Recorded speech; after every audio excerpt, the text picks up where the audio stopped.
Alice Thornton pressed the folded document against her chest and did not tremble. She had sworn she would not tonight, not with the sound of his laughter drifting through the parlor walls, warm and easy, the kind of laugh Henry Calloway kept for company, for men who flattered him, and for one woman in particular whose name Alice had learned to say without flinching. She had given this man everything a woman could give: her mind, her years, her silence. Tonight she was giving him nothing. Tonight she was leaving. If this story speaks to something you've felt before, I want you to subscribe to this channel and follow Alice's journey all the way to the end. Drop a comment and tell me what city you're watching from. I want to see how far this story travels. The night Henry Calloway hosted the finest men in Virginia, he forgot his wife's name. Not literally, but when Colonel James Whitmore leaned across the supper table and asked after Mrs. Calloway, Henry had looked up from his brandy with the mild, unhurried annoyance of a man reminded of an errand he had meant to finish 3 days ago. "She's about," he said. "Somewhere." Alice heard it from the hallway. She was 12 feet away, holding a silver tray with 2 letters that needed his signature before morning. Letters that, had anyone in that room cared to read them, would have made their jaws go slack. Letters written in the cipher she had designed herself. The same cipher that had kept 3 Virginia regiments from walking into British ambushes since the autumn of 1813. She set the tray on the side table. She did not go in. "Somewhere," she said quietly, to no one. She had learned to speak that way over 7 years. Soft, contained. A voice trained not to fill rooms, because filling rooms was Henry's pleasure. And Henry Calloway did not share his pleasures. He shared the results of them. He shared the reputation and the credit and the admiring looks of men who believed that what he had built with his own 2 hands and his own considerable mind. He had never once corrected them. Alice walked back down the corridor, past the clock that ran 3 minutes fast and that she had never been permitted to fix. She had suggested it once, and Henry had looked at her the way he looked at suggestions she made, which was to say, he looked through her. And she turned toward the kitchen passage, where Margaret, the youngest housemaid, stood pressed against the wall with her cap askew and her face the color of old lemon. "Mrs. Calloway," Margaret's voice dropped to barely a breath. "There's a woman in the east parlor. Mr. Calloway had her brought in through the garden entrance. She's been there since 7:30, ma'am." Alice did not move. "And Mr. Calloway is aware of this?" "Yes, ma'am." "Has anyone brought her refreshment?" Margaret blinked, as though the question surprised her. "No, ma'am." "Then bring her tea." Alice paused, "and say nothing about who asked." Margaret hurried off, and Alice stood alone in the corridor with her hands folded and her breathing measured, the way she had learned to breathe when something in her chest wanted to come apart at the seams. She already knew who was in the east parlor. Vera Montgomery had a particular way of announcing herself without speaking. It was in the perfume she ordered from a merchant in Baltimore. Honeysuckle, and something underneath it, something darker, something Alice had spent 2 years trying to name and never quite managed. It moved through the house ahead of its owner, settled in the curtains and corners, and by the time Alice had come downstairs that evening, she had already known, with the bone-deep certainty of a woman who has stopped lying to herself, that tonight was not going to be an ordinary night. She had said nothing. She had picked up her tray and gone to the parlor, and done what she always did. The gathering was what Henry called an informal supper, which meant 14 men, hired musicians, 12 courses, and the implicit expectation that Alice would appear at the correct intervals with the correct expression on her face, and then step back before anyone was obliged to acknowledge that she had a mind of her own. She was exceptional at it. She had become more exceptional at it every year. She moved through the room the way water moves, finding the path of least resistance, filling what needed filling, disappearing before anyone quite registered her presence. She answered direct questions directly, ignored indirect ones entirely, smiled when she was required to smile, and when Henry set down his glass and squared his shoulders and leaned back the way he always did before launching into the story she had heard upward of 30 times now, she made sure she was standing near the far end of the table where her face would not be visible. Fort Beaumont, Henry said, to the attentive silence of men who knew which way their careers pointed. October of 1813. The British had a communication line we could not crack. Our men were walking into position after position blind, and the losses were, well, they were what they were. He paused, meaningfully. I worked that cipher for 3 weeks, 3 solid weeks, and when I broke it, gentlemen, that was the end of their advantage in the valley. There was the admiring murmur. There was always the admiring murmur. Alice refilled the glass of the man to her left. It had taken her 6 days. She had developed the system in a notebook no larger than her palm, working by candlelight after Henry's breathing had gone slow and heavy on the other side of the bedroom wall. She had used a method she'd adapted from a French military text she borrowed from the lending library in Richmond. A text Henry did not know existed because he did not read French, and it had never occurred to him to wonder whether she did. She had handed him the finished cipher on a Tuesday morning and told him she found it referenced in a government pamphlet. She had watched him read it with the intense focus of a man committing something to memory that he intended to present as his own. He had not surprised her.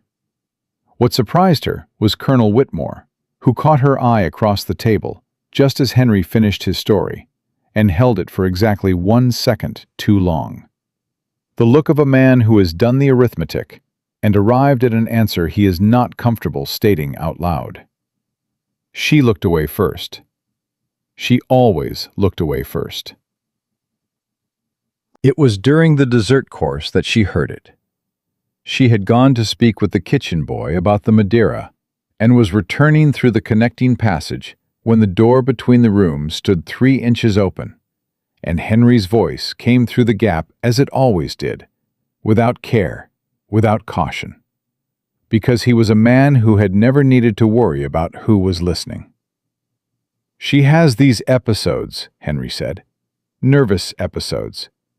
It's become something of a concern among those closest to her. I'm sorry to hear it, Whitmore's voice, careful and even. Has she been seen by a physician? Several. They all say the same thing. A pause. The sound of liquid being poured. Rest. Removal from stimulation. There's a facility outside Fredericksburg. Good reputation. Very discreet. Vera believes it may be the appropriate step. A beat of silence. And what do you believe, Henry? I believe, Henry said slowly, with the deliberate weight of a man who has already decided and is only now putting language to it, that a man in my position cannot have his household in a state of disorder. Whatever Alice requires to be well, whatever course of action makes that possible, I intend to see to it. Alice stood on her side of the door. Her hands were completely still. She noticed that the way she noticed things when the situation required precision rather than feeling, with a kind of detached scientific interest, as though she were observing someone else's hands from a small distance. She turned around. She walked back the way she had come. She had known. Not the facility outside Fredericksburg specifically, not the exact shape of the plan, but some version of removal, some polite and permanent disappearance. She had felt it building the way you feel weather before it arrives, in a change of pressure, a certain quality to the light. Vera Montgomery had been in Henry's life for 2 years. In that time, Alice's correspondence had been relocated to a separate room. Her opinions had stopped being solicited. The breakfast table had become Henry's alone. And the study where the cipher lived, in the left drawer of the mahogany desk, wrapped in linen and tucked behind ledgers she was no longer invited to review. The study had begun to feel less like a place she was welcome, and more like a place she was tolerated passing through. She had spent the past 3 months coming to terms with what that meant, and she had spent those 3 months preparing.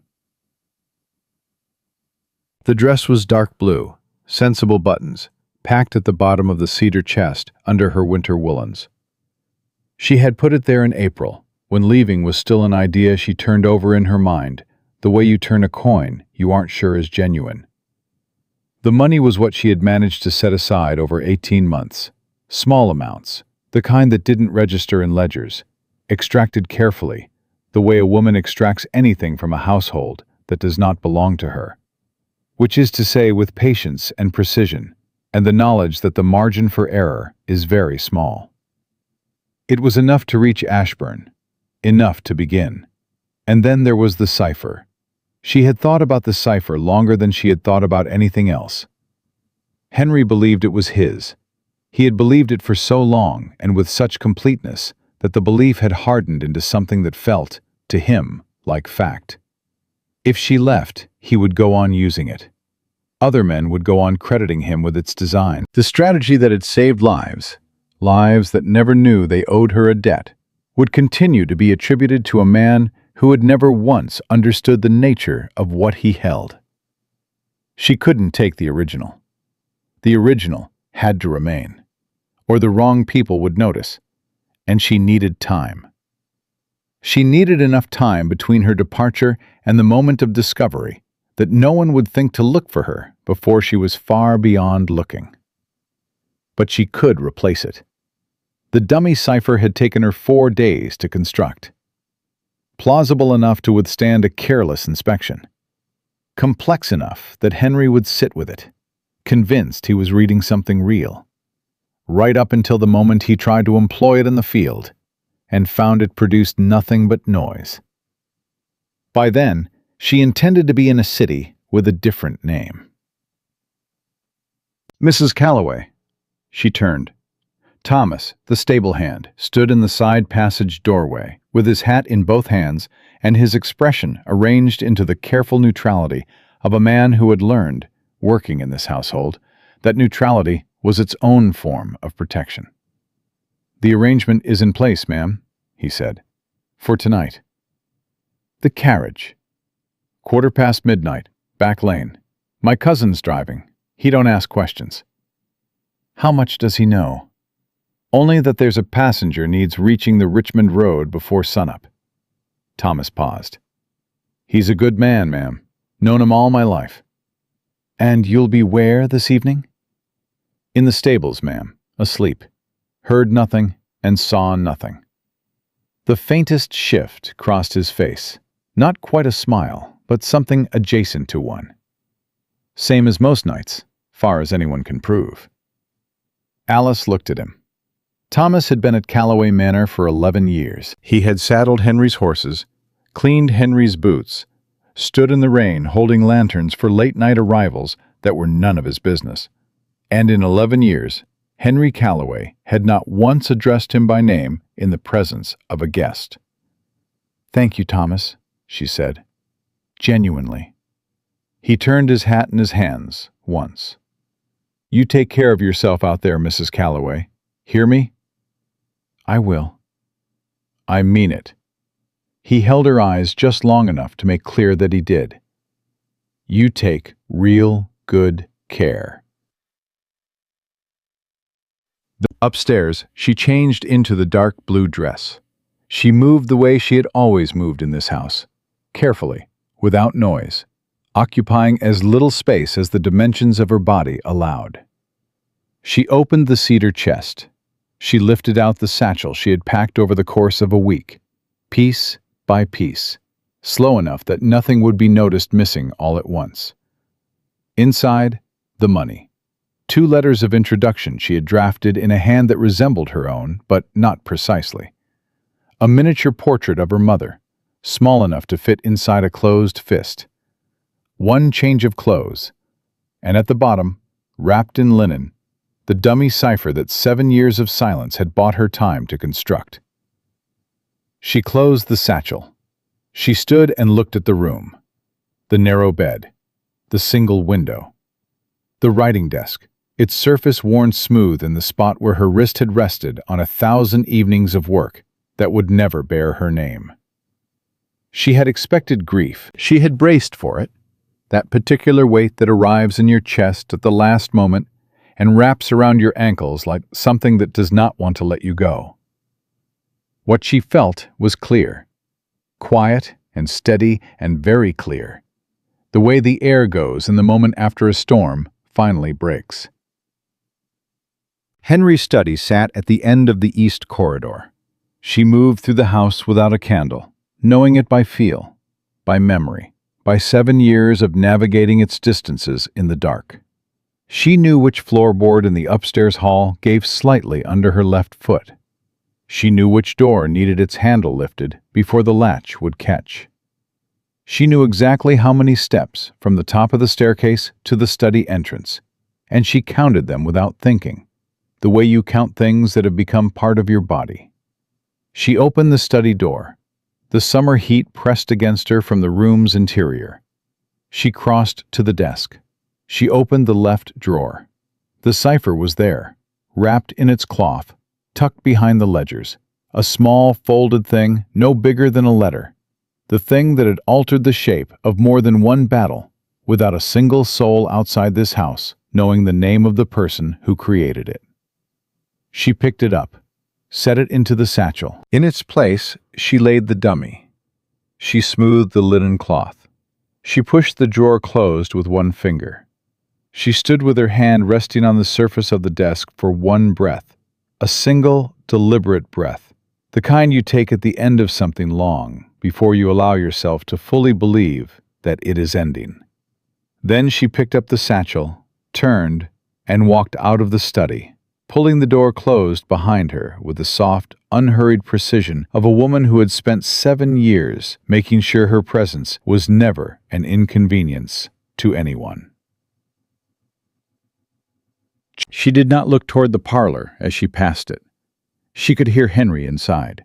His voice was above the others now, riding easy on brandy and the particular confidence of a man who believed the night to be entirely his own. "What we have built in this country," he was saying, "what Virginia has built, what men of principle and vision have built, it will outlast every man in this room. Mark what I'm telling you." Alice kept walking. The back corridor, the side door, the garden gate Thomas had left unlatched, just as she had asked. The summer night received her like something vast and indifferent. Heat and the smell of honeysuckle, and darkness that did not care about Henry Calloway's opinions, or his cipher, or his facility outside Fredericksburg. She walked toward the back lane. Her satchel was in her right hand. The cipher, her cipher, the real one, the one that had kept men alive who never knew her name, was pressed against her side. Behind her, somewhere in the east parlor, Vera Montgomery was drinking tea that Alice had ordered brought to her. Alice did not stop. She did not slow. The carriage was there, exactly where Thomas had promised. His cousin sat up top, with his hat pulled low and his eyes on the road ahead. A man who didn't ask questions, because he'd been given none to ask. Alice opened the door herself, climbed in, sat. The carriage moved. The lights of Calloway Manor fell away in the dark behind her, and the last thing she heard, faint now, growing fainter with every turning of the wheels, was the sound of her husband's laughter rising above the voices of his guests, generous and full and completely at ease. It was the finest sound she had ever heard him make, because for the first time in 7 years, it had absolutely nothing to do with her. The road to Richmond did not sleep, even in the dead hours before dawn. Alice felt every rut and stone through the carriage floor, felt them in her spine and her teeth and the tight set of her jaw, and she was grateful for it. Pain was useful. Pain kept a person present, and she needed to be present, fully and completely present, because the window between her departure and the moment someone noticed was narrowing with every mile, and she could not afford to miscalculate now. She had been miscalculating nothing for 7 years. She was not about to start. Thomas's cousin, his name was Eli, she had learned, and he offered it exactly once when she climbed in, with the flat, transactional courtesy of a man who understood the nature of the job, drove without stopping. He kept to the back roads the first hour, the kind that didn't have names on any map she'd seen, the kind that wound through stands of pine and past farms that showed no light because decent people were asleep. Then, when the sky began to think about changing its mind on the subject of darkness, he eased them onto the Richmond Road proper. Alice sat straight. The satchel stayed in her lap. She had not slept. She had not expected to. She was running calculations instead. The arithmetic of departure, which was different from the arithmetic of strategy in one essential way. Strategy allowed for corrections mid-execution. What she was doing now did not. She had one opportunity to arrive in Ashburn before Henry Calloway understood what was missing, and every variable she could not control was a variable she had already tried to account for. Vera Montgomery was the one that kept surfacing. Vera was not stupid. Alice had recognized that early, the way you recognize it in women who have learned to make their intelligence invisible because the room will not hold it otherwise. Because she had spent years making the same calculation herself. Vera would wake this morning in the east parlor, or in Henry's bedroom, or wherever the night had arranged itself, and she would notice. Not the cipher. She didn't know about the cipher, but she would notice the quality of the silence coming from Alice's room, the absence of small sounds, the particular stillness of a space that is simply empty rather than occupied. How long before she said something was a matter of character, and Alice had made herself study Vera Montgomery's character with the same thoroughness she applied to everything else. She gave it until 9 o'clock in the morning, which meant she needed to be well past Richmond by 8. Eli pulled the carriage to a stop at a coaching inn just as the sun cleared the tree line, and he was off the box and had the door open before she'd fully registered that they'd stopped. "This is as far as the arrangement covers, ma'am," he said. He was looking somewhere past her left shoulder in the way of a man who has made a decision about how much of this he intends to remember. "Richmond stage runs from here, northbound. Should be through by mid-morning." "Thank you." She stepped down. "You'll tell Thomas the arrangement was satisfactory." "I'll tell him." He paused, one hand on the carriage door. Then, in a slightly different register, quieter, less transactional. "You got somewhere to land on the other end?" She looked at him. He was maybe 40, with the kind of face that had absorbed a great deal of weather and a great deal of life. And the question came out of it without performance, without pity, which was the only way she would have accepted it. "I do," she said. He nodded. "All right, then." He climbed back up. "Good luck to you, ma'am."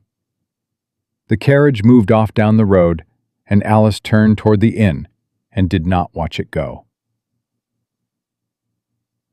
Inside, 2 women sat near the fire with their wraps still on, talking in the low, private murmur of a long-standing friendship. And 3 men occupied a table near the window with the alert, slightly frayed quality of people who had been traveling all night. A boy of about 14 sat on a stool behind the counter with a ledger open in front of him that he was clearly not reading. Alice approached the counter. "The northbound stage," she said. "When does it run?" The boy looked up. He was young enough that the question of whether she was the kind of woman who deserved the direct answer hadn't yet fully occurred to him. 10 o'clock, ma'am." 9:30 on a good morning. Weather cooperates. What's the fare to Ashburn? He told her. She paid it without renegotiating. She sat in a chair in the corner where she had clear sight lines to the door, and she ordered tea she didn't particularly want because it gave her something to do with her hands. The two women near the fire were talking about a wedding. She caught pieces of it. A difficult mother-in-law, a dress that hadn't arrived in time, a groom who apparently could not remember his own surname without assistance. One of them laughed, a full and genuine laugh that bounced off the low ceiling, and the other shushed her immediately, and then laughed too. And Alice sat with her tea and watched them, and felt something move through her chest that was harder to name than grief. She had not laughed like that. Not in a very long time. She had spent so many years managing the temperature of every room she entered, keeping herself calibrated, kept so carefully below the level of disturbance, that she could no longer remember the last time she had made a sound in a room without first calculating whether it was appropriate. The thought sat with her until the fire popped and startled the boy behind the counter. She drank her tea. She did not move. The stage arrived at 9:20, which was when it always arrived at that stop regardless of what anyone told newcomers, though Alice could not have known that. It was full. A merchant with a sample case he guarded with both hands, a woman traveling with two small boys who were managing their energy with limited success, and an elderly man who was asleep before the wheels started turning and remained so. Alice settled against the side wall and watched the Virginia morning come in through the window. Not the colors of it, not the light of it, but the shape of it. The farms pulling themselves into focus. The distance between here and there getting smaller in one direction and larger in another. And she thought about Henry. She tried to be precise about it. She owed herself that much at least. She had not loved him, not in the way she understood love to mean, which was the way her mother had described it once, with the blunt, matter-of-factness of a woman who had buried a husband she'd adored. You know it because it makes you want to be your best self, not your smallest one. Henry Calloway had made her very small, very efficiently, over a very long period of time. And the remarkable thing was how gradually it had happened. How she had looked up one day and realized that the room she was allowed to occupy in her own life had been reduced, incrementally, carefully, until it was approximately the dimensions of a parlor chair, and that she had been so engaged in the work of surviving it that she had barely registered the narrowing. She had loved the work. That, at least, was true. The cipher. The intelligence problems Henry brought home half-formed and dismissed as beyond his available resources, not realizing that she was a resource, not realizing what sat across the table from him every morning eating breakfast in patient silence. She had loved the architecture of a well-constructed system, the elegance of a code that appeared simple but was not, the satisfaction of a solution that held under pressure. She had loved that. She was taking it with her. The merchant with the sample case was named George Hadley, and she knew this because he introduced himself to everyone in the carriage within approximately 4 minutes of the stage moving, the way men do when they are accustomed to rooms receiving their names as good news. "George Hadley," he said to Alice, extending a hand across the narrow space between their seats. "Dry goods, Richmond and surrounding. You headed far?" "Far enough," she said. She shook his hand briefly. He was undeterred. "Business or family?" "Employment." She watched the word land on him, watched the small recalibration that happened when a woman said it without apology, without a softening qualifier, and then she watched him decide he respected it. "Good for you," he said, and meant it, she thought. "What kind of work?" "Correspondence," she said, "for a government advisory office." This was not a lie. The letter in her satchel, the one Colonel Whitmore had sent to a colleague in Ashburn 3 months ago, before he knew she had intercepted it, before he knew she had read it and understood what it meant, confirmed an open position for an intelligence advisor, someone who could manage encrypted communications with discretion and precision. She had applied, not under her name. She had received an acknowledgement. She had not received a formal offer. What she had was the application and the acknowledgement, and the absolute certainty that she was the most qualified person who would ever sit in that chair. And she had learned by now that certainty of that kind was something you carried like a compass, not because it guaranteed safe passage, but because it kept you oriented when everything else was disorienting. Correspondence, Hadley repeated, nodding with genuine approval. Smart field. Good, steady work. Correspondence. It is, she agreed. He went back to his sample case. The smaller of the two boys kicked the seat in front of him twice, and his mother hissed something sharp in his ear, and he stopped. Outside, Virginia continued at whatever pace Virginia chose, and the elderly man slept through all of it with enviable commitment. She was almost calm. She had one leg of the journey remaining after Richmond, north and then west, several hours on a road she had studied on a borrowed map until she could close her eyes and trace it. And she was almost calm, and then the stage made an unscheduled stop, and the calm broke apart. It happened fast. The driver called something from above, the stage lurched, and through the window she saw nothing alarming, just a wagon with a broken axle slewed sideways across the road. 2 men working to right it. Routine. The kind of delay that added 20 minutes and nothing more. But the delay put them into Richmond at 11. And 11 meant the northbound connection she needed had been and gone. And the next one departed at 3 in the afternoon. Alice sat in the Richmond staging yard with 4 hours and a problem. She thought about it the way she thought about everything. Inventory first, then options, then selection. She had money. She had letters of introduction. She had a story that was true in all the parts that mattered. She had 4 hours. She could manage 4 hours. She went into the posting office. The man behind the counter was methodical and incurious in equal measure, which was exactly what she needed. "I'm looking to send a letter ahead," she said. "Ashburn. Is there a rider going north before 3? "Could be. Depends on the destination." She gave the address, the government offices, care of the advisor's name on the acknowledgement letter. The clerk wrote it down with the mechanical precision of a man who genuinely did not care who was writing to whom, and she paid the additional fee and wrote the note in the cramped, direct style she had developed for communications that needed to convey maximum information in minimum space. "The party you acknowledged has arrived and is currently in transit. Arrival expected by evening.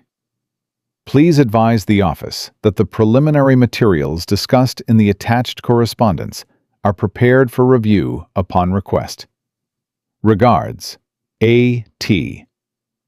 She sealed it. She handed it over. She stepped outside and stood on the Richmond street in the July heat and thought about the cipher in her satchel, and for the first time allowed herself to consider what would happen if Ashburn did not want her. It lasted about 4 seconds. Then she put it away. They would want her.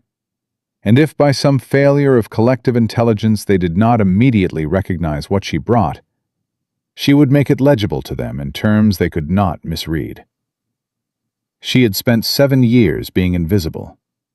She was considerably better than most people at making things visible when she chose. The 4 hours were almost gone when she heard it. She was back in the staging yard, seated on a bench, watching the yard work itself. Horses led in, luggage shifted, drivers trading information in the shorthand of men who know each other's roads. When a man in a brown coat came in off the street, moving too deliberately to be a traveler. He went directly to the posting clerk. He showed something, a card or a letter. She couldn't see it from where she sat, but the way he unfolded it and held it flat had a particular authority to it. The gesture of a man presenting credentials. Then he turned and looked around the yard. Alice did not move. She had learned long ago that the instinct to make yourself smaller under observation was exactly the wrong instinct. It drew the eye, because the body read contraction as guilt before the mind could catch up. She sat exactly as she had been sitting. She looked at a spot 3 feet past the man's left ear. He scanned the yard. His gaze passed over her, continued, then stopped, came back. She counted her own heartbeats, measured, deliberate, the way she had counted steps in a dark corridor. He crossed the yard. He was 40 or so, clean-shaved, with the look of a man whose job was information. Not a soldier, not a courier, something in the middle. The particular composite that intelligence work produced in men after enough years. She recognized it the way you recognize a type. "Pardon me, ma'am." He stopped at a respectful distance. "I'm looking for a woman traveling alone, northbound, out of Albemarle County. Would you know anything about that?" She looked at him with polite confusion. "Can't say I do. I'm traveling for my sisters in Petersburg." He studied her for exactly as long as she expected him to. She met it without faltering. "I apologize for the interruption," he said. "Safe travels, ma'am." He turned back toward the clerk, said something she couldn't hear. The clerk shook his head, gestured vaguely northward, and the man in the brown coat left through the gate he'd come in. Alice watched him go. Her hands, in her lap, were perfectly still. But something had changed in the arithmetic of the morning, and she knew it with the bone-level certainty she had learned to trust above every other instrument she possessed. Henry had noticed, or Vera had, or someone in that house had registered the wrong absence at the wrong hour. And now there were eyes on the road. Not everywhere, not yet, but enough. She had until 3 o'clock. She needed the connection to run on time. She looked at the clock on the wall above the clerk's window. 2:51. She picked up her satchel. She stood. She walked to the gate and positioned herself where she would see the stage the moment it turned into the yard. And she stood there in the July heat, with her breathing even, and the cipher pressed against her side, and everything she was about to become balanced on the next 9 minutes. The clock ticked. The yard moved around her. Somewhere behind her, a horse shifted its weight, and the sound of metal and leather settled, and then settled again. 2:57. A man came through the gate at a near jog, out of breath, and she turned at the sound of his boots. Not brown coat. A driver. Dusty.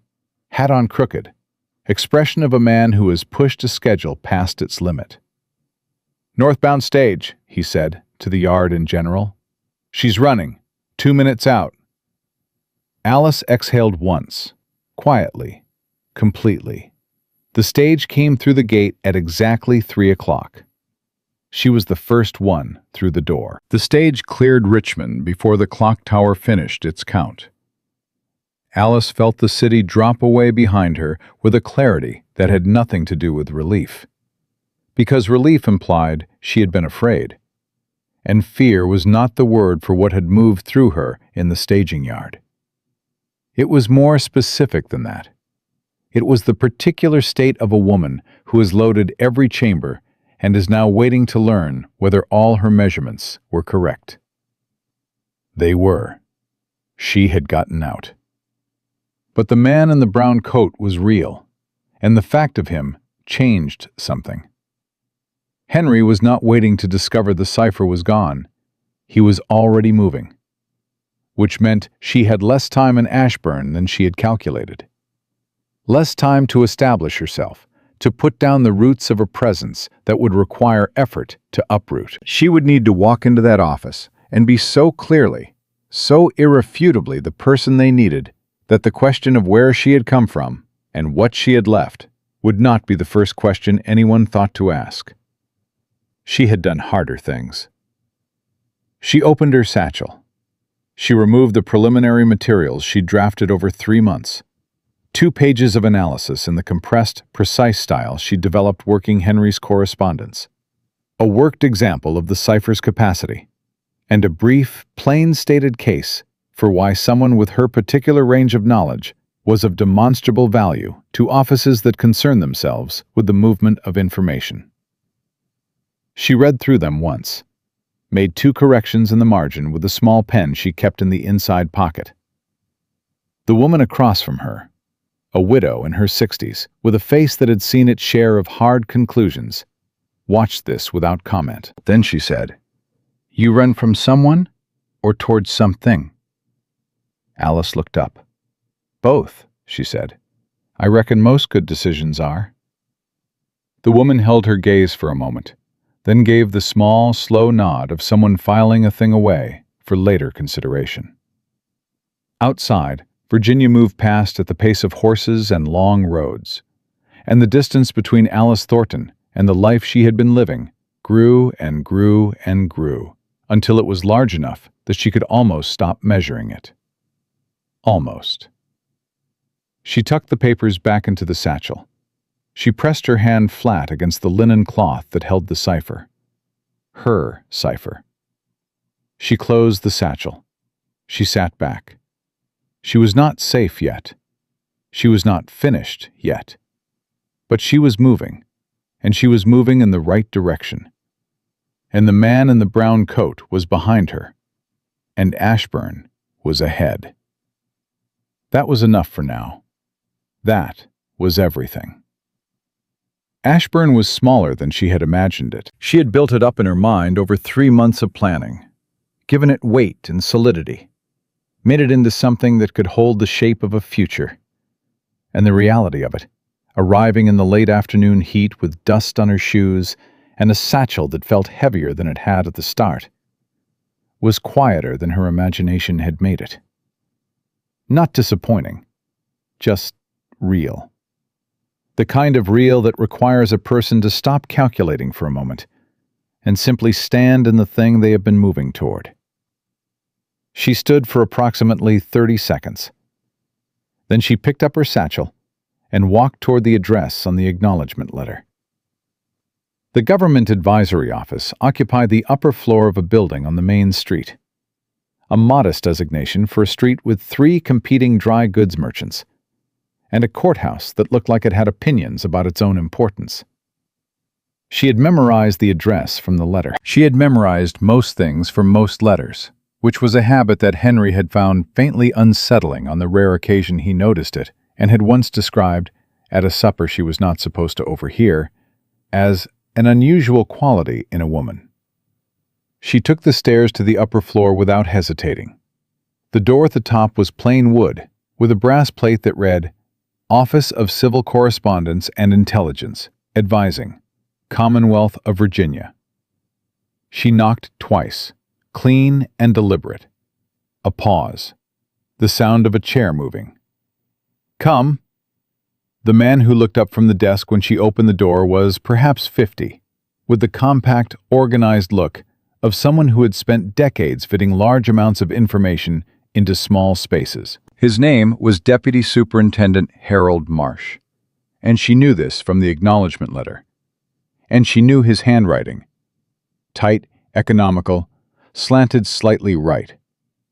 And she had made a study of what that handwriting told her about the man who produced it. He looked at her with the polite, slightly guarded expression of a man who was not expecting a woman to be on the other side of his door. "Mrs. He checked the paper on his desk. "A. Thornton?" "Alice Thornton," she said. "I sent word from Richmond this morning. I believe you received it." He had. She could tell it from the way his hand moved almost imperceptibly toward the paper and stopped. "I did receive it," he said carefully. "I'll confess it was somewhat ahead of schedule." We had not finalized. The position is still open, she said. It was not a question. A beat. It is. Then I'd like to discuss my qualifications. She sat down in the chair across from his desk without being invited to, which she knew was a calculated risk and had decided was a necessary one. A woman who waited to be invited to sit was a woman who could be managed. I've brought materials. She opened the satchel and produced the 2 pages of analysis and the worked example, and she set them on his desk, squarely, in the way of someone who is not offering something for consideration, but presenting something for review. Marsh looked at the papers. Then he looked at her. Then he picked up the first page and began to read. The office was quiet. Outside, someone on the street below was arguing good-naturedly with someone else about a fence line. The sound came up through the floor like something belonging to a different world. She watched him read. She had written those pages with a specific reader in mind. Not a man who needed to be convinced she was clever, but a man who needed to be convinced she was useful, which was a different thing and required a different approach. Cleverness was a parlor quality. Usefulness was what kept offices running and governments functioning, and men like Harold Marsh sleeping at night. He turned the page. He stopped at the cipher example. She watched his expression. Not the polite professional mask, but what moved underneath it, the thing he couldn't entirely contain. He read it twice. She knew because his eyes tracked back to the top of the section. "This is your system?" he said. "Yes." "You developed this independently?" "I did." He set the page down with a care that told her more than his face was telling her. "There is a system currently in use by 2 of our military offices in Virginia," he said. "It was developed by—" He stopped. "It was attributed to a gentleman in Albemarle County." The room went very still. "I'm familiar with it," Alice said. He looked at her for a long moment. "Are you?" "I'm the one who developed it," she said. "The attribution was made without my knowledge or consent. I can demonstrate the full architecture of the system, including the 3 modifications I made in the final version and the specific weakness I built into the communication protocol for verification purposes. A weakness that was never disclosed to the man whose name is on the attribution." Marsh was quiet. He was doing what careful men do when they receive information that changes the shape of something they thought was settled. He was sitting completely still and letting it reorganize around him. "That's a significant claim," he said finally. "It is," she agreed. "Which is why I'm prepared to prove it." Another silence. Then, carefully, "Mrs. Thornton, where are you staying this evening?" "I haven't arranged that yet. There's a respectable boarding house 2 streets over. Mrs. Ellison runs it. Tell her I sent you."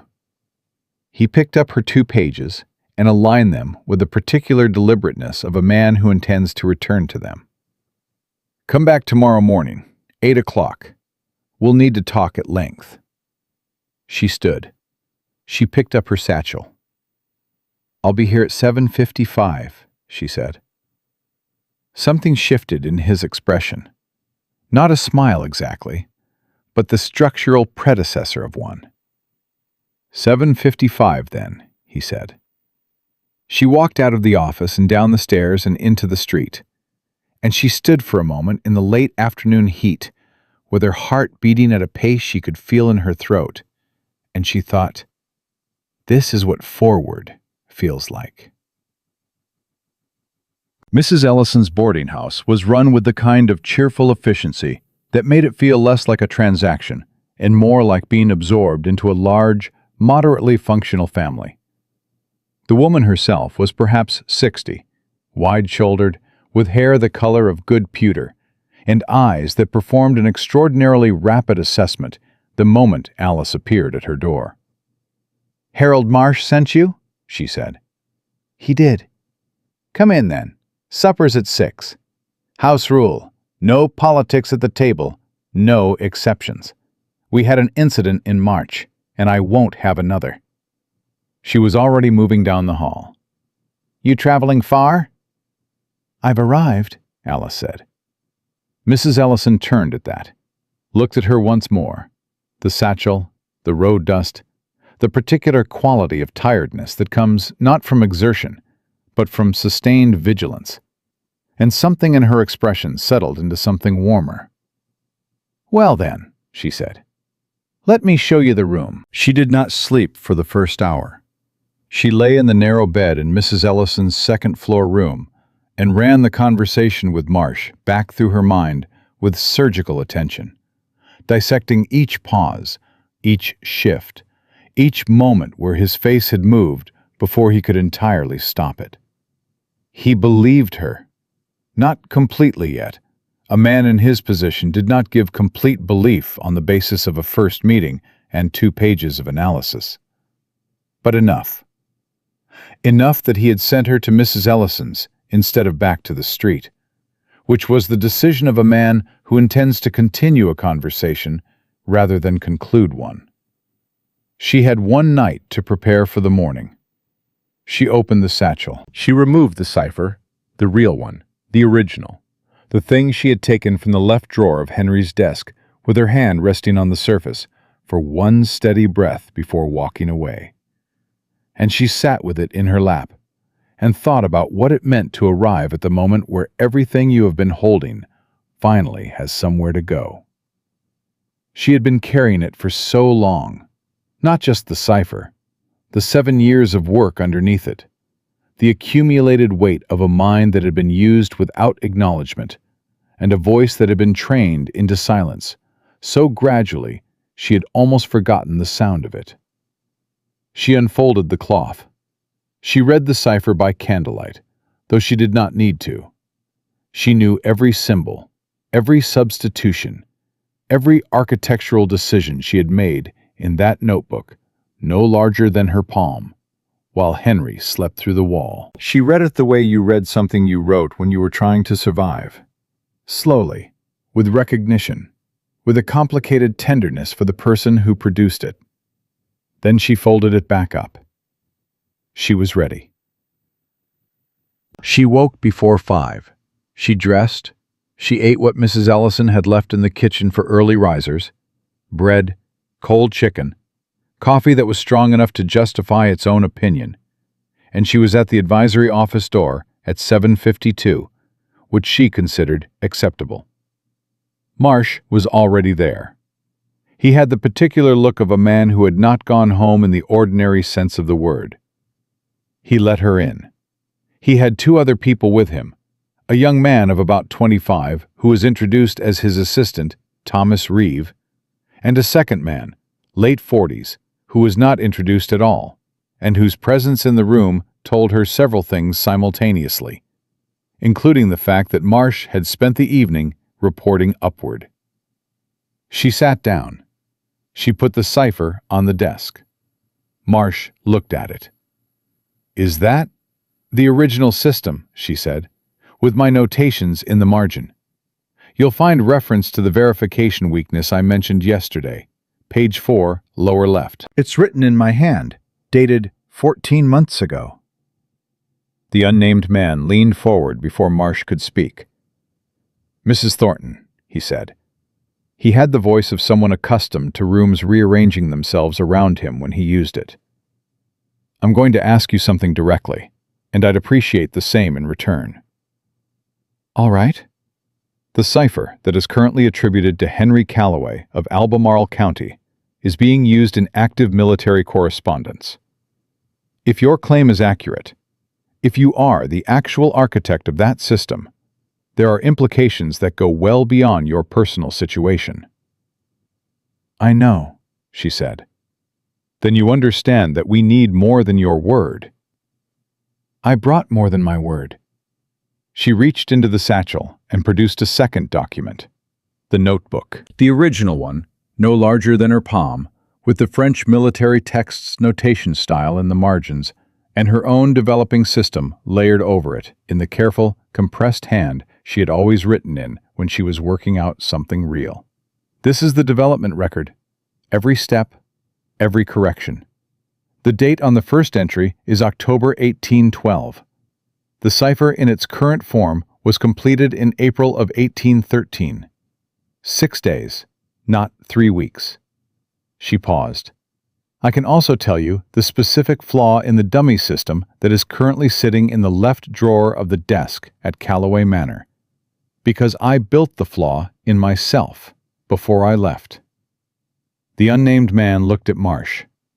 Something passed between them in the efficient silence of people who have worked together long enough to communicate in shorthand. What flaw? The unnamed man said. She told him. She told him exactly, in the precise technical language of someone who understood the architecture completely. And she watched the young assistant Reeves' pencil move faster across his paper as she spoke. And she watched the unnamed man's expression move from contained skepticism through something more complicated and arrive somewhere she recognized as the threshold of belief. When she finished, the room was quiet. Mrs. Thornton, Marsh said carefully, the gentleman whose name is on this system. Your husband. My former husband, as of this morning, when I filed a letter with a county clerk in Richmond. This was a fact she had arranged during her 4 hours in the staging yard. The second errand that had taken 40 minutes and a composed conversation with a legal clerk who had asked no unnecessary questions. The grounds are abandonment. The documentation is in order. Marsh blinked. The unnamed man, to his credit, did not blink. He looked at her with the focused attention of someone recalibrating for the third time in 20 minutes. You filed before you arrived here, he said. I filed before I arrived here, she confirmed. I did not intend to arrive in this office in a position that could be complicated by my marital status. A pause. Then the unnamed man said, very quietly, Who are you? She looked at him with the level, patient clarity of someone who has been answering that question in her own head for 7 years. I'm the person who built your cipher, she said. And I'd like to discuss terms of employment. The discussion took 3 hours. She had expected 2, but the unnamed man, whose name she learned in the second hour was Deputy Commissioner Aldous Grant, and who reported to offices in Washington that Marsh had only oblique knowledge of, had questions that went well beyond the cipher. He wanted to know how she had managed Henry's correspondence. He wanted to know what she knew about the British communication methods she had referenced in her preliminary materials. He wanted to know, and this was the question she had been expecting since she walked in, why she had waited. Why not leave sooner? Grant said. If you knew what you were worth. I needed the cipher to be complete, she said. An incomplete system is a liability. A finished one is an asset. I was not going to arrive somewhere with half a thing and present it as a whole one. He looked at her. And the dummy you left behind. Gives me time, she said. He won't discover it's worthless until he tries to use it in the field. That could be weeks.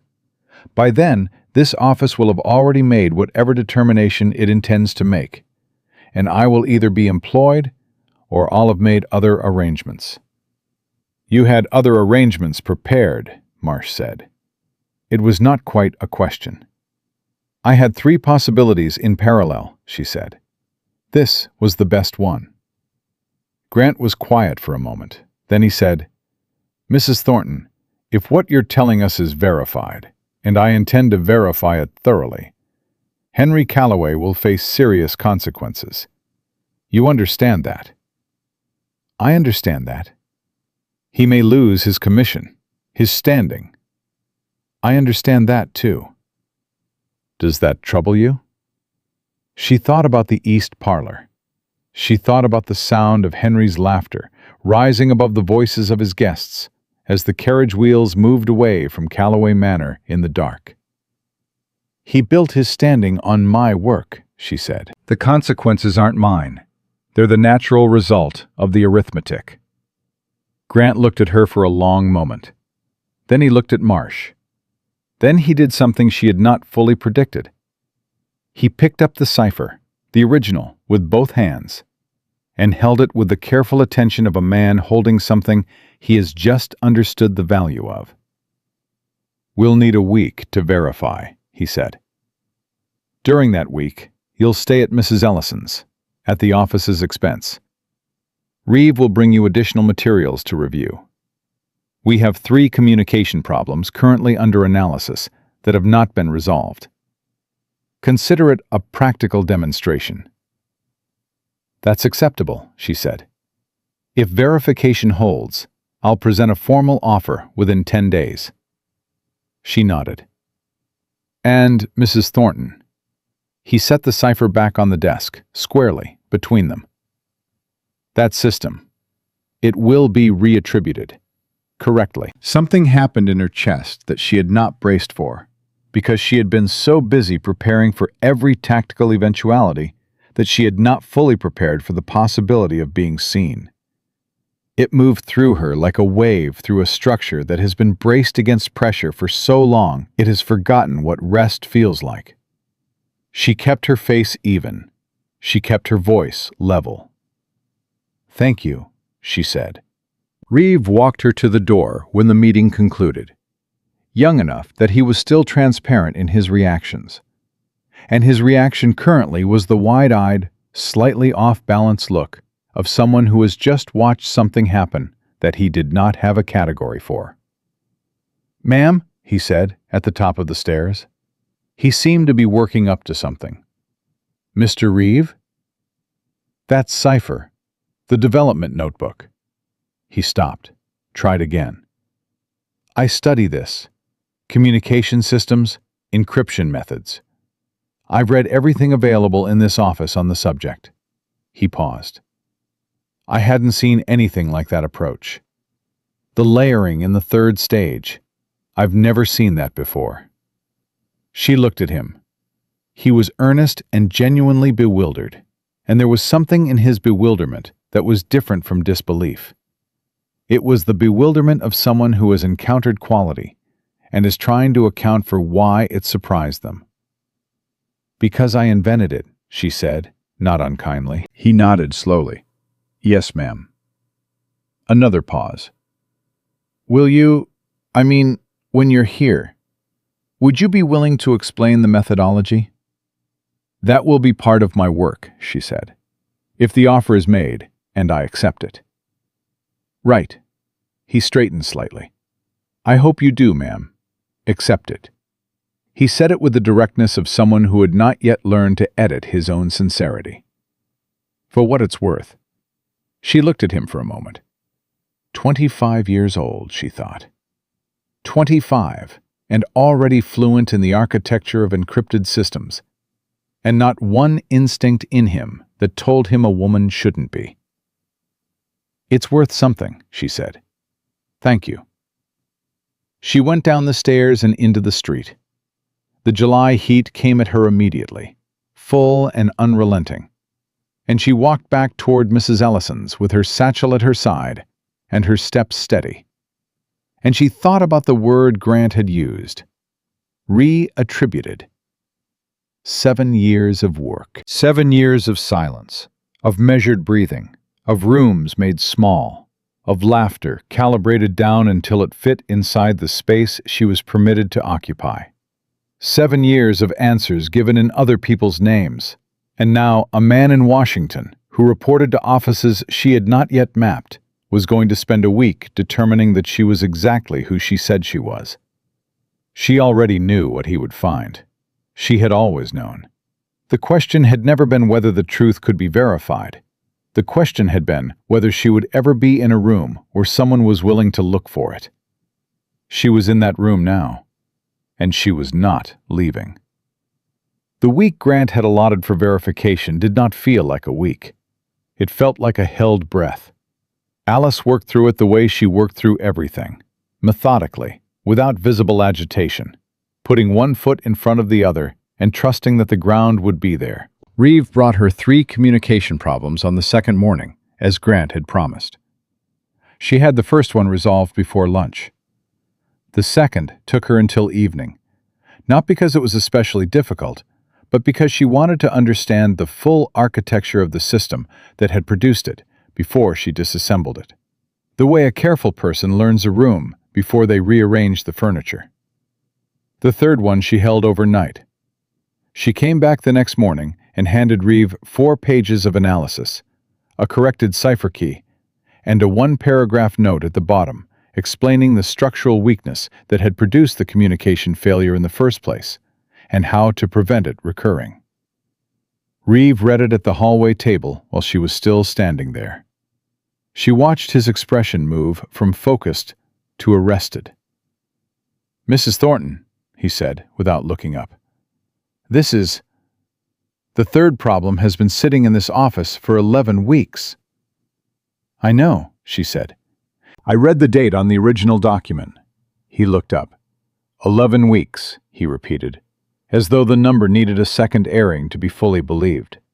"The error is in the foundational assumptions," she said. "If the assumptions are wrong, the solution will always be wrong. You have to go back further than where it broke." He stared at the pages. "May I show Grant?" "That's why I wrote it down."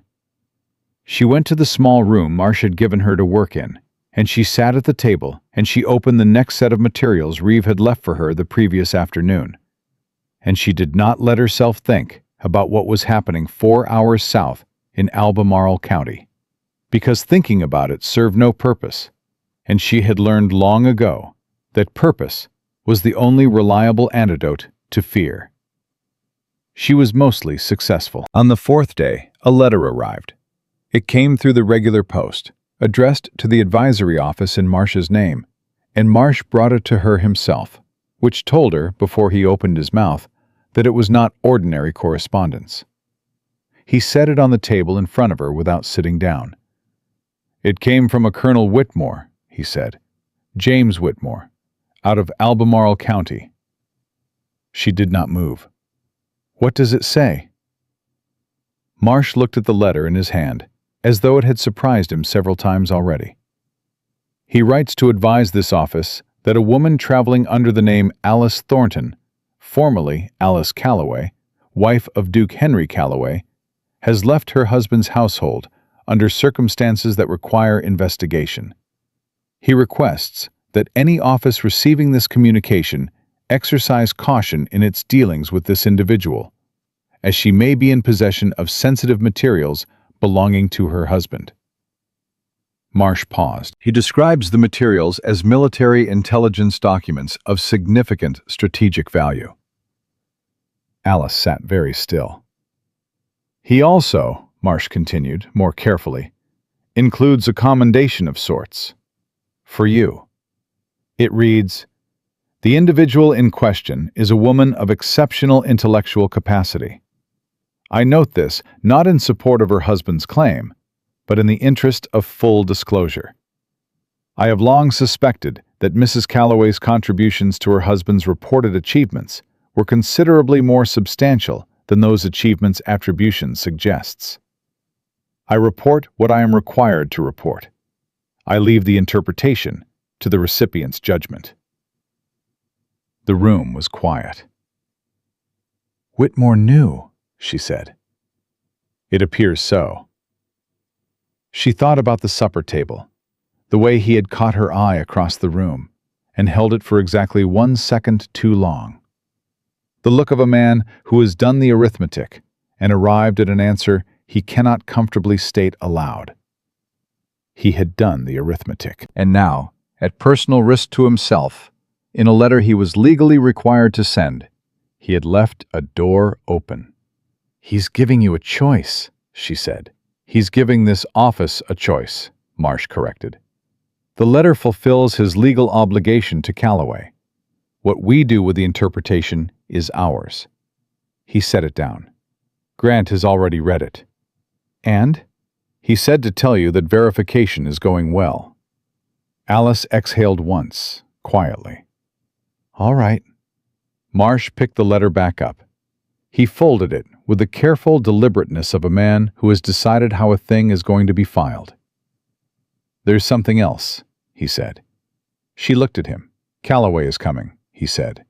"Not here, not yet. But Whitmore's letter mentions that he engaged a private investigator out of Richmond 3 days ago. A man named Porter." A pause. "He'll be looking for you." "He's already been looking," she said. "There was a man in a brown coat at the Richmond staging yard." Marsh absorbed this. "You didn't mention that." "It didn't affect the outcome."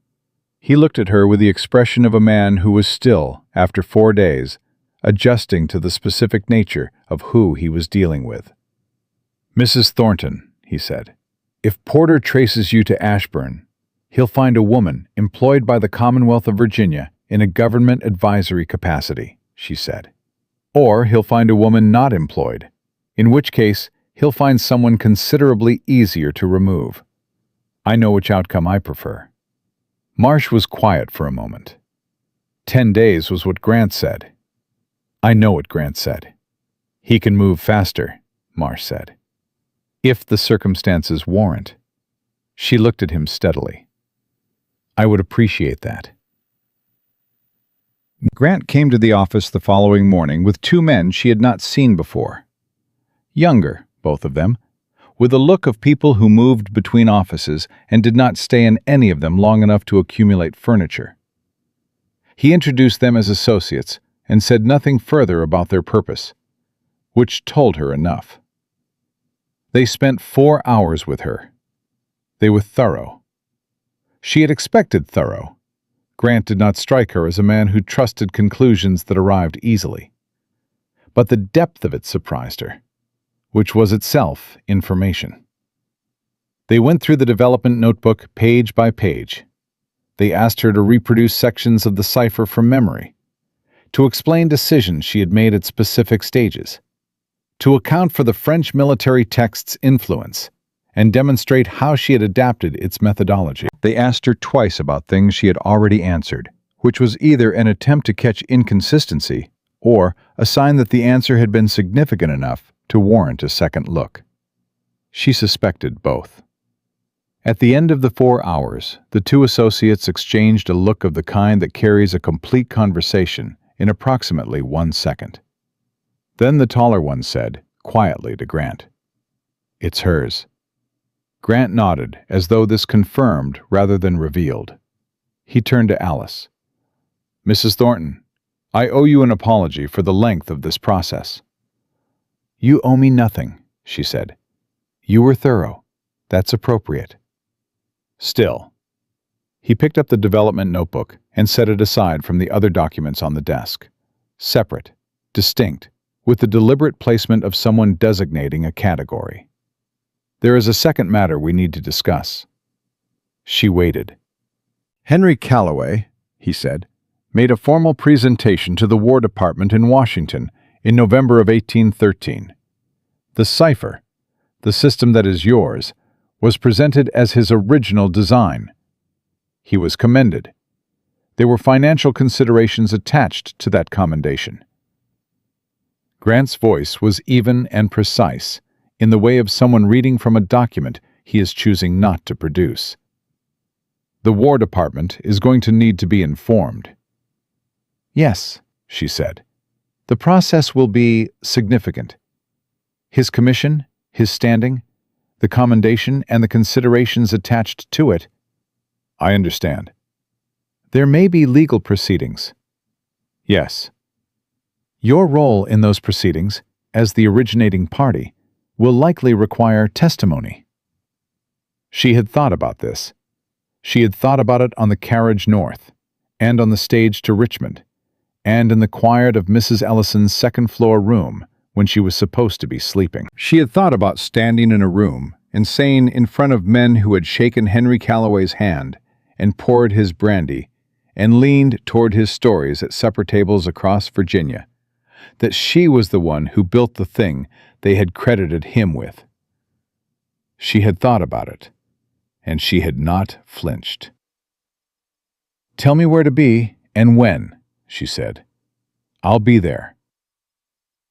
Grant looked at her for a moment, with something that was not quite admiration and not quite respect, but lived in the neighborhood of both. "The formal offer," he said. "I said 10 days. I'm moving it to today." He produced a document from the inside of his coat, already drafted, she noted, which meant it had been drafted before this morning's 4-hour session, which meant he had already made his determination, and the session had been the formal establishment of a record rather than the actual decision point. She filed that away.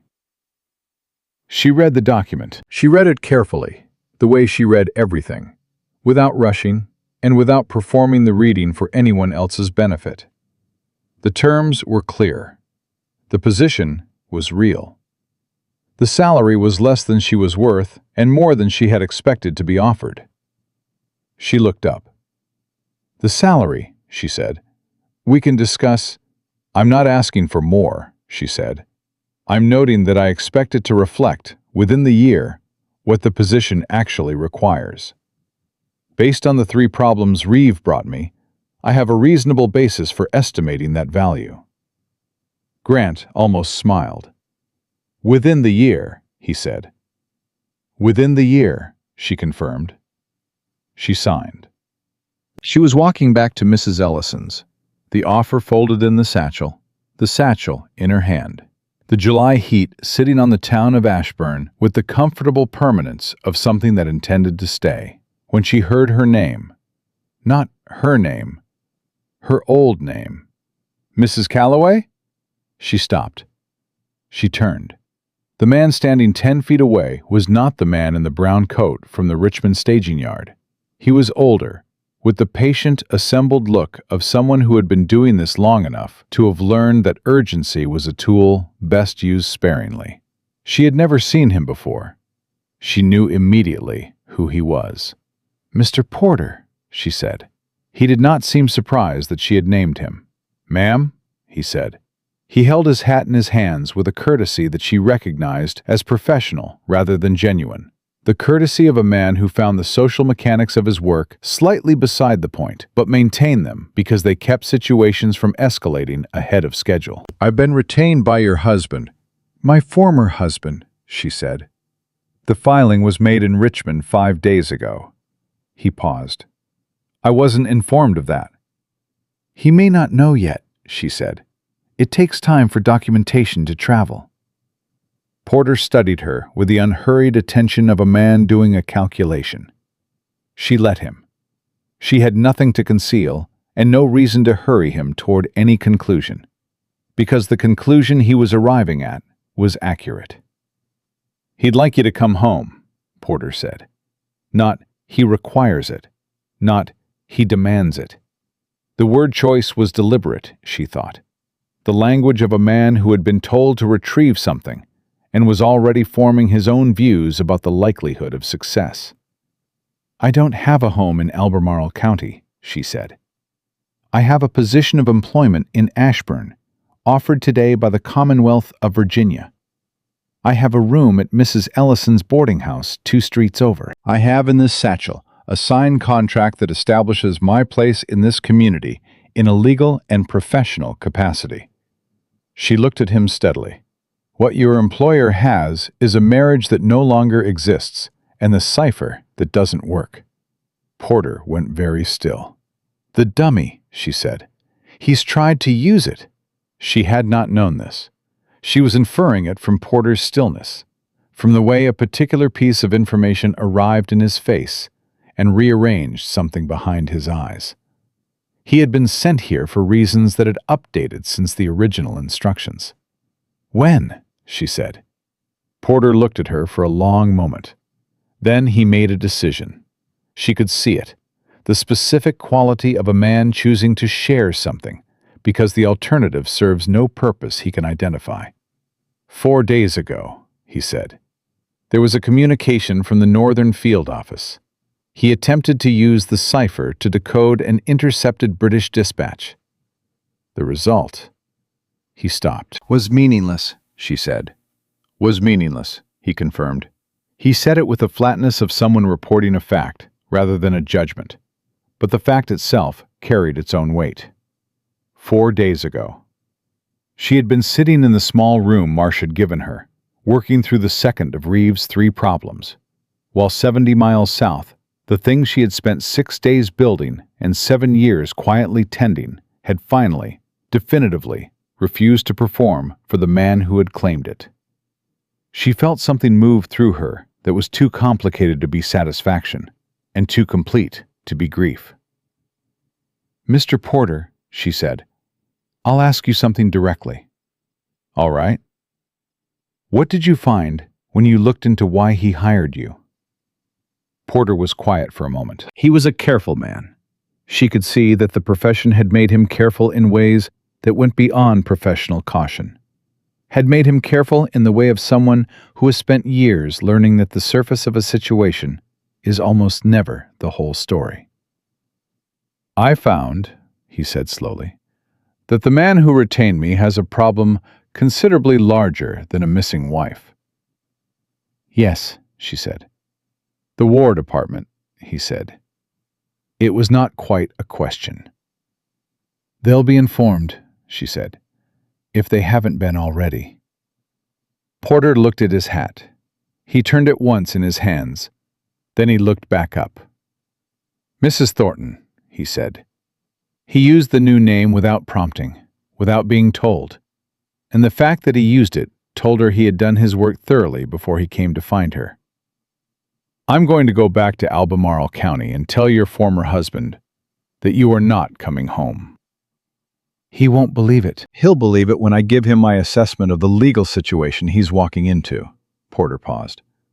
"My assessment will not be kind." She looked at him. "Why are you telling me this?" He put his hat back on, straightened it. "Because in 20 years of this work," he said, "I have returned a great many people to situations they did not want to return to. I find I don't care to add to that number when the alternative is available." A pause. "I'll see myself back to the road." He turned and walked away, and she watched him go, and the street absorbed him with the indifference of streets everywhere, the complete neutrality of a place that does not take sides in the business conducted within it. She stood for a moment. Then she walked back to Mrs. Ellison's. The news from Albemarle County came on the 8th day, through Reeve, who had it from a courier, who had it from the Richmond office, which had it from a contact in the War Department, whose name was not shared and did not need to be. Henry Calloway had been summoned to Washington. The commendation of 1813 was under review. The financial considerations attached to it were frozen, pending the outcome of an investigation. His military commission was suspended.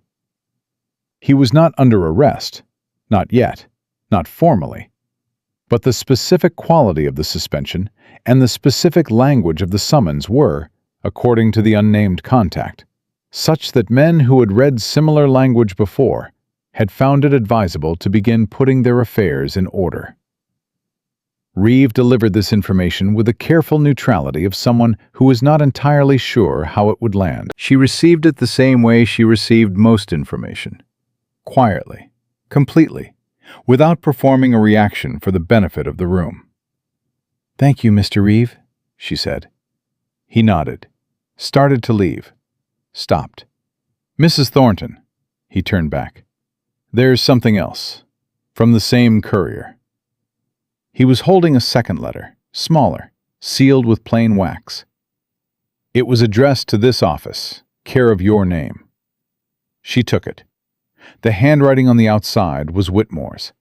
She recognized it, had spent years recognizing it across supper tables and in the margins of documents that Henry received and she analyzed.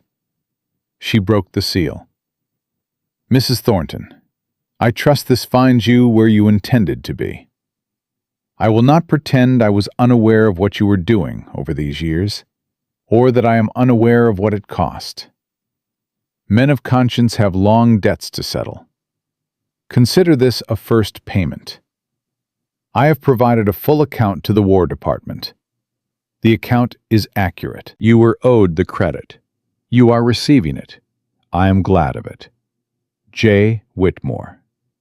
She read it twice, the second time more slowly. Then she folded it and put it in the inside pocket of her coat against her chest, where the things that matter go when you need to carry them without putting them down. Reeve was still in the doorway. He had the look of someone who understood, without being told, that he was witnessing something he would not be given the details of. "All right?" he said. "Yes," she said. And then, because it was true, and because she had spent long enough in rooms where truth required careful management to appreciate the liberty of simply stating it. "Better than all right." That evening, Mrs. Ellison served supper at 6, as always, with the house rule enforced and observed, and the table held 5 boarders in various states of temporary relocation, and the particular easy conversation of people who have no history with each other, and therefore no accumulated grievances to manage. The man to Alice's left was a surveyor from Maryland named Connell, who was working a land assessment in the county. The woman across from her was a school teacher named Miss Pratt, who had opinions about the educational philosophy of the local district, and was not shy about sharing them. The other 2 were traveling merchants, whose names Alice gathered were Bates and Forsyth, and who addressed each other with the rhythmic shorthand of men who have shared too many roads to bother with full sentences. Mrs. Ellison moved between the kitchen and the table with the practiced efficiency of a woman who had been feeding people in a hurry for 40 years. "You look different," she said to Alice, setting down a dish without breaking stride. Alice looked up. "Different how?" "Lighter." Mrs. Ellison went back to the kitchen. Her voice carried through the doorway. "You came in here 4 days ago like a woman carrying the whole state of Virginia. Tonight, you're just carrying yourself." The surveyor looked up from his plate with the polite interest of a man who had learned that other people's conversations were frequently more interesting than his own. "Good news?" he offered. "Yes," Alice said. "Good news." She picked up her fork. The food was simple and solid, and made with the particular no-nonsense competence that characterized everything Mrs. Ellison produced, and Alice ate it with an appetite she had not entirely expected to feel. And around her the table moved through the comfortable noise of people sharing a meal. And she sat inside it, not on the edges of it, not calibrated downward to avoid displacing anyone, but inside it, taking up exactly the space she required, and no more and no less. Miss Pratt was saying something about the philosophy of foundational learning. Connell was disagreeing, pleasantly. Bates and Forsyth were eating with the focused dedication of men who had been on a road since dawn. Mrs. Ellison came back through with more bread and looked at Alice again as she passed, a quick, bright look, and said nothing, because some things did not need to be said to be fully communicated between women who understood each other. Alice reached for the bread. Late that night, when the house was quiet and the summer dark pressed warm and thick against her window, she sat at the writing desk in her room, with the cipher unfolded in front of her and a blank page to its left. She was not making corrections. She was not analyzing. She was simply sitting with it, the whole of it, the 7 years compressed into the architecture of this system, every decision she had made in candlelight while Henry slept through the wall, every careful, invisible step that had brought her from the left drawer of a mahogany desk in Albemarle County to this table, this room, this life that she had built out of patience and precision and the absolute refusal to believe that invisible meant non-existent. She picked up the pen. She wrote at the top of the blank page, in her own hand, in the clean and direct style she had always written in when she was working on something real. Alice Thornton, Intelligence Advisor, Commonwealth of Virginia. Ashburn, July 1814. She looked at it. She had never written her own name at the top of anything she produced. 7 years of work, and not once had her name been at the top of it.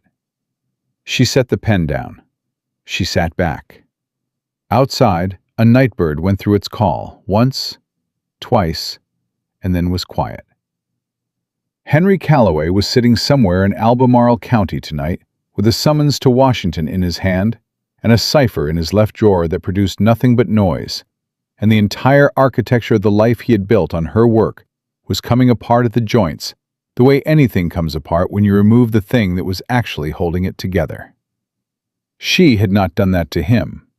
He had done it to himself, with considerable diligence, over a long period of time. She folded the cipher and put it in the satchel. She capped the ink. She had work in the morning, real work, with her name on it, in an office that had asked for exactly what she had to give. She blew out the candle. She slept. The first morning she walked into the advisory office as a named, contracted, formally employed member of its staff. Reeve was already at his desk, with 3 documents open and a 4th in his hand, and the specific expression of a man who has been waiting for someone to arrive so he can begin. "Mrs. Thornton," he said, and there was something different in the way he said it now. Not deference exactly, but a kind of realignment, the way a person adjusts their bearing when they finally understand the dimensions of what they are standing next to. "Mr. Reeve?" She set her satchel on the desk that had been cleared for her the previous afternoon, the one by the east window that caught the morning light at the angle most useful for close document work. She had noted that when Reeve showed her the space. She had said nothing about it, but she had noted it. "Grant left 3 things for your attention," Reeve said. "One is a communication failure from the Northern Field Office. Similar structure to the 3rd problem you resolved last week, but more complex.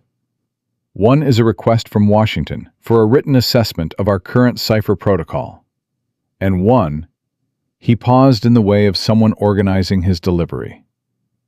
"One is personal." She looked up. "A letter," he said. "It came through the Richmond Post this morning. No return address." He held it out. She took it. The handwriting was Henry's. She knew it before she fully registered that she knew it. The particular slant of the capitals. The way certain letters sat heavier on the page than others.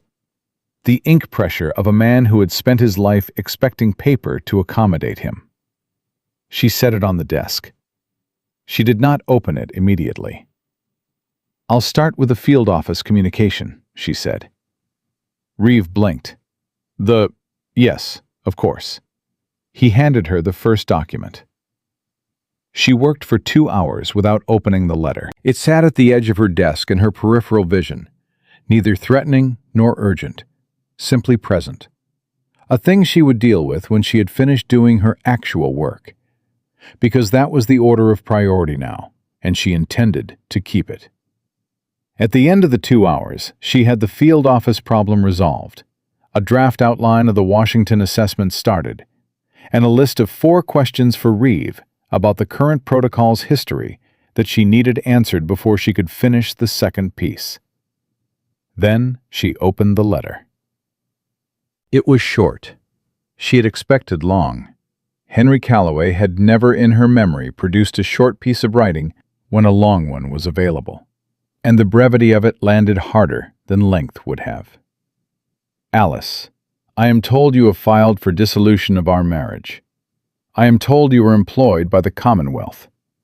I am told a great many things this week that I find difficult to credit. Come home. Whatever grievance you have constructed around your departure, it can be addressed. You are my wife. Your place is here. I will not argue this in letters. Come home. H." She read it twice. She set it down. She thought about the word constructed, the specific, deliberate choice of it. Grievance you have constructed, as though she had built her reasons from nothing, assembled them out of imagination and disproportionate feeling, as though 7 years of invisible work and a facility outside Fredericksburg and the sound of his laughter rising above his guests as the carriage rolled away in the dark were things she had invented for the occasion. She thought about all of that for approximately 45 seconds. Then she picked up her pen and wrote a reply on a single page in her clean, direct hand. Henry, I am not coming home. There is no grievance to address. There is a fact. I have built a life that belongs to me, and I intend to live it. The dissolution will proceed. I wish you no harm. I expect the same in return. Alice Thornton. She sealed it. She gave it to Reeve to send with the afternoon post. Then she went back to the Washington assessment and did not think about it again. What she had not prepared for was Vera Montgomery. Not because she had failed to consider Vera. She had considered Vera with the same thorough attention she gave to every variable that might affect an outcome. She had assessed Vera's intelligence, her motivations, her probable behavior across a range of scenarios. She had been, she believed, appropriately comprehensive. What she had not prepared for was Vera arriving in Ashburn on a Wednesday morning, 3 weeks after Alice's employment began, walking through the door of the advisory office with a particular composed determination of a woman who has made a long decision and intends to see it through. Reeve came to Alice's desk with the look of someone who needed a moment to organize the situation before reporting it. "There is a woman downstairs," he said. "She says her name is Vera Montgomery. She says she needs to speak with you." He paused. "She was very clear that she is not here on behalf of Henry Calloway." Alice set her pen down. Of all the things she had calculated, this had not been one of them. "Send her up," she said. Vera Montgomery was, in the light of a Wednesday morning, without the architecture of a supper party to manage, considerably more human than Alice had permitted herself to see.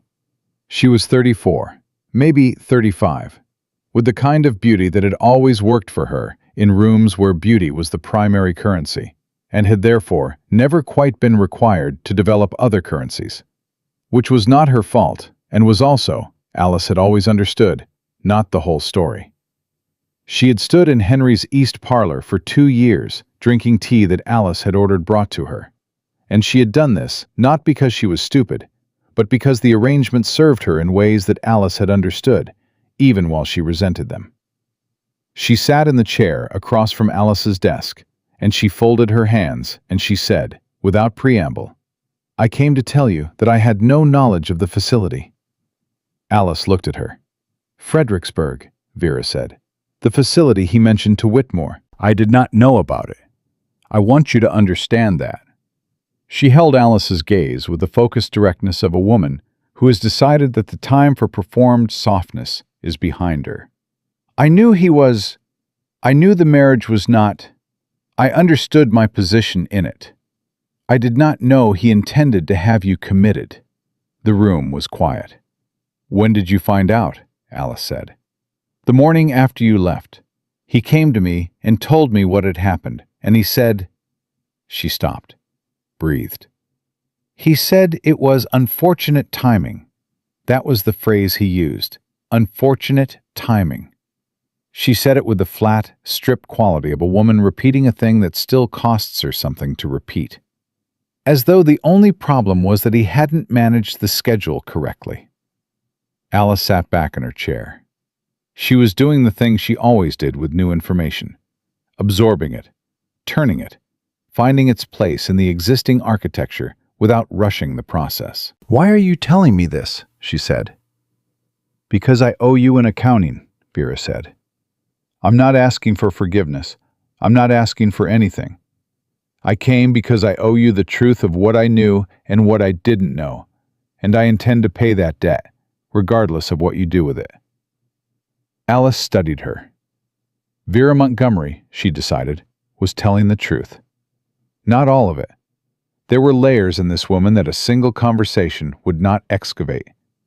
But on this specific matter, about this specific thing, she was telling the truth with the precision of someone who has rehearsed the true version rather than a managed one. "Vera," she said, "did he know you were coming here?" Vera's chin lifted slightly. "He does not know where I am this week. I told him I was visiting my sister in Charlottesville. Why? A pause. Because he would have tried to stop me. Another pause, smaller this time, the pause of someone arriving at the harder part. And because I'm not doing what he wants anymore. I've been doing what Henry Calloway wants for 2 years, and I find I'm finished with it. Something moved in Alice's chest. Not warmth exactly, not the warmth of solidarity, because this was too complicated and too recent for warmth. But recognition, the specific cellular recognition of a woman who has said, "I am finished with this," and meant it all the way down. "What will you do?" Alice said. "I have a cousin in Philadelphia," Vera said. "She runs a dressmaking establishment. She's offered me work." A small, careful pause. "It's not what I'm accustomed to." "No," Alice said. "It wouldn't be." "But it's mine," Vera said. And those 3 words, the way she said them, with the particular fierceness of someone who has only just understood what mine means, landed in the room with more weight than everything else she'd said. Alice looked at her for a long moment. "Go to Philadelphia," she said. "Go to your cousin. Do the work." Vera looked at her. "That's all?" "That's all," Alice said. "You came here to settle an account. It's settled." She picked up her pen. "Safe travels, Vera." Vera stood. She picked up her gloves from her lap. She started for the door, and then she stopped, and she turned back, and she said the last thing Alice expected her to say. "He found the notebook," Vera said. Alice went still. "Not your notebook. The development record. A copy of it, or something like it. I don't know where he got it." Vera's voice was controlled and precise, in the way of someone delivering information they understand to be important. "He showed it to someone. I don't know who. 2 days ago. He seemed—" she chose her word carefully. "Desperate." The word landed in the room like a stone in still water. "Thank you," Alice said. Her voice was even. "Go to your cousin." Vera went. Alice sat for exactly 30 seconds. Then she was on her feet and moving to Reeves' desk. "I need Grant," she said. "Now. Not this afternoon. Now." Reeve read her face. He was on his feet in the same motion. Grant arrived in 18 minutes, which told her the message had been delivered with appropriate urgency. He came in with his coat still on and closed the door, and looked at her with the focused attention of a man who had already set aside whatever he'd been doing. She told him about Vera, all of it, concisely, without editorializing. When she finished, Grant was quiet for a moment. "A copy of the development notebook," he said. "Something like it. Vera may not have understood precisely what she was looking at." Alice kept her voice level. "But if Henry has produced something that purports to be an alternate development record, something he could present as evidence that the system originated with him—" "He's going to Washington next week," Grant said. "The summons. He would have had 2 weeks to prepare." He was thinking out loud, the way careful men do when they are rearranging a situation in real time. "If he walks into that hearing with a document that raises questions about attribution—" "It won't hold," Alice said. "My record is complete and dated, and the French source material is traceable. Whatever he's produced, it won't match mine at the architectural level. But it doesn't need to be convincing. It only needs to be confusing." Grant looked at her. "Enough confusion buys time." "Enough confusion buries things," she said. "I've seen it happen. You make the truth complicated enough, and eventually people choose the simpler story, regardless of which one is accurate." Grant was quiet. He was not a man who moved quickly in any direction that he wasn't certain of, which was what made him trustworthy, and occasionally, at this particular moment, frustrating. "I need to go to Washington," Alice said. He looked at her. "Before he does," she said. I need to be in that room first, with the full record, and I need the people in that room to understand what they're looking at before Henry Calloway gives them an alternate story to set beside it. Because once there are two stories, the conversation changes.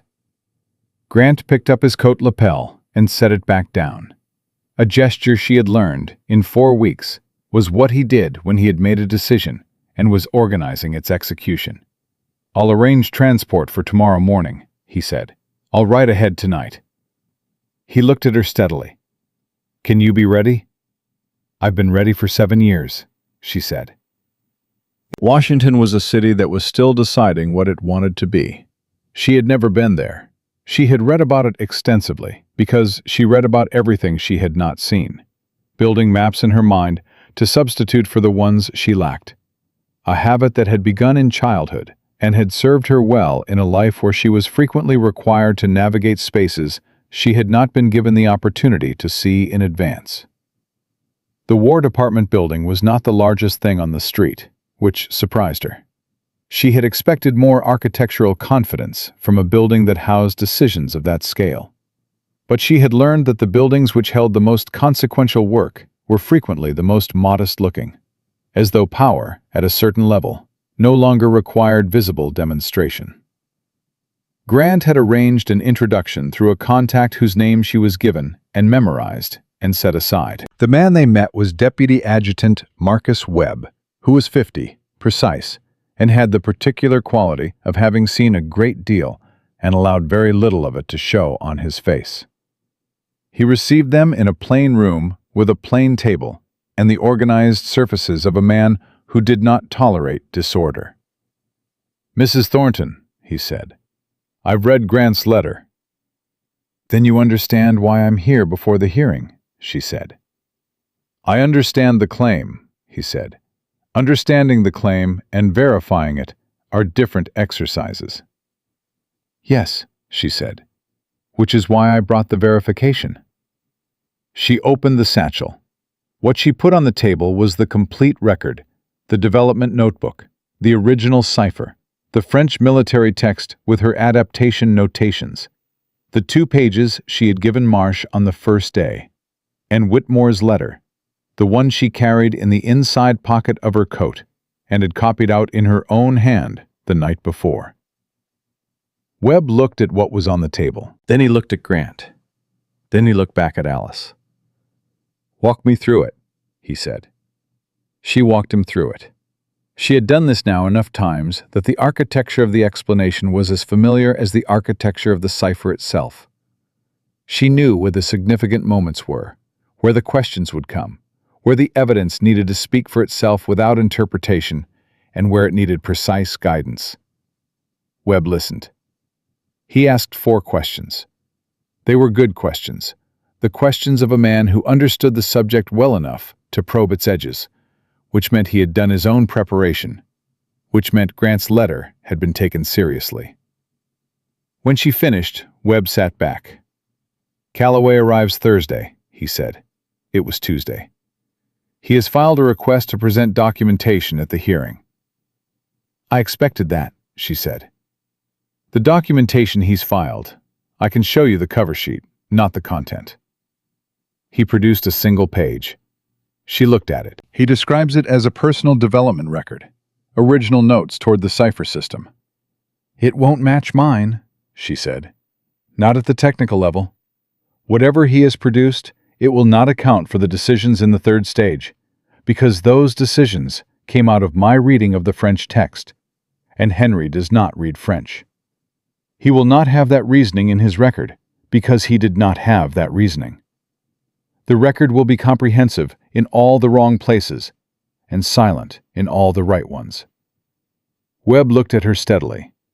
If you bring in an analyst, she said, someone who understands the architecture of encrypted systems, and I believe you have at least one, and you put my record and his record side by side, and ask that analyst which one was produced by the person who actually built the system, you will have your answer. Webb was quiet for a very long moment. Mrs. Thornton, he said, if your account is fully substantiated, and I mean fully, by the standard this office requires, Henry Calloway will face consequences that extend well beyond the revocation of a commendation. I know, she said. The financial considerations attached to the 1813 commendation were significant.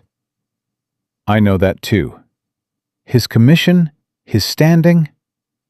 Deputy Adjutant Webb, she said, and she said it quietly, without heat, with the steadiness of a woman who has been through every version of this conversation in her own mind, and arrived at the same place every time.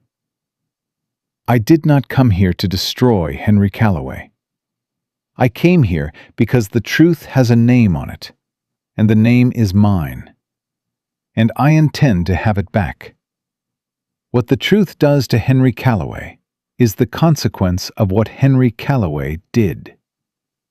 I did not do that to him. He did it to himself. Webb looked at her for a long moment. Then he nodded once, with the slow finality of a man closing a door on a version of a situation that no longer applied. I'll arrange for the analyst, he said.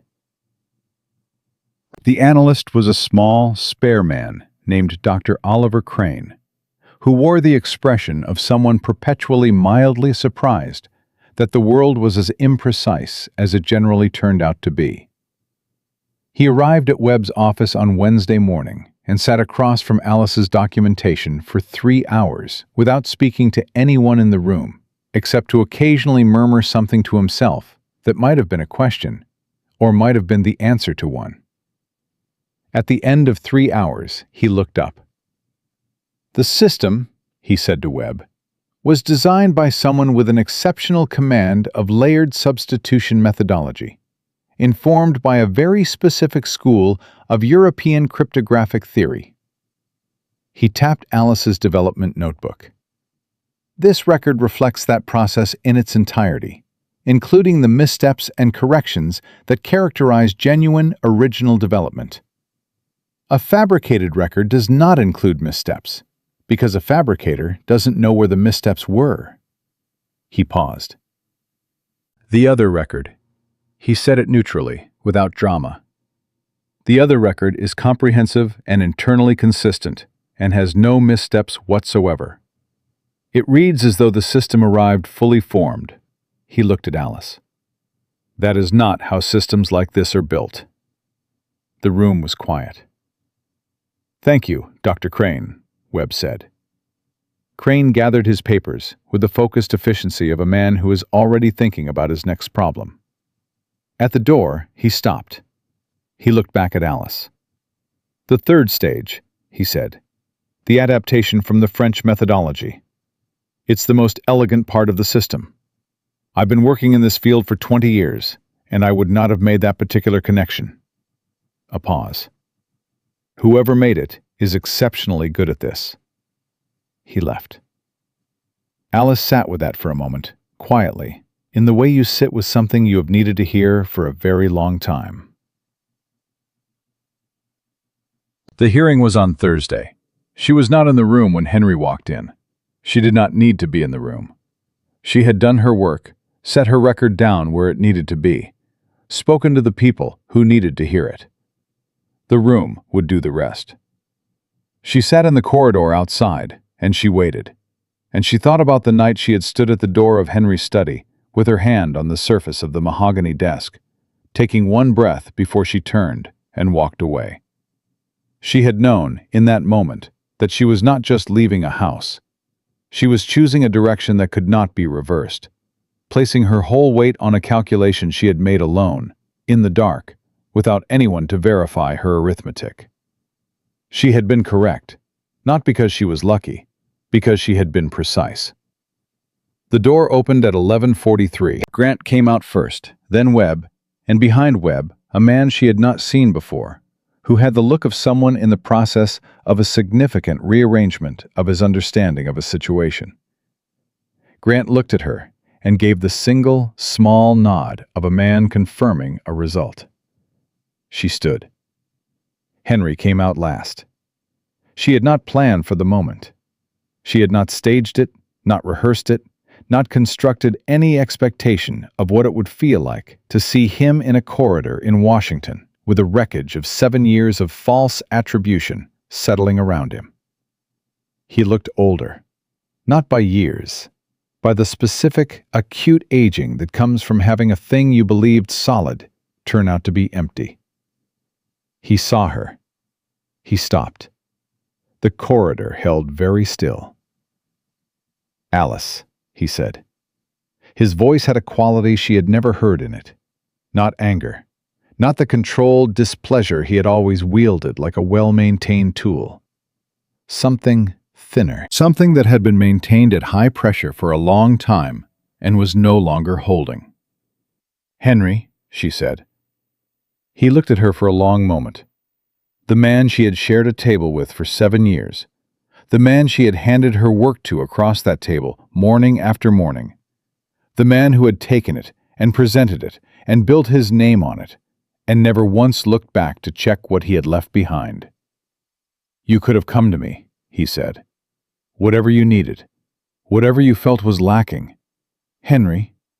She said it simply, without anger, without the edge she might have had a right to and had chosen not to spend. "What I needed was my name on my own work. You could not have given me that. You didn't believe it belonged to me." He opened his mouth, closed it.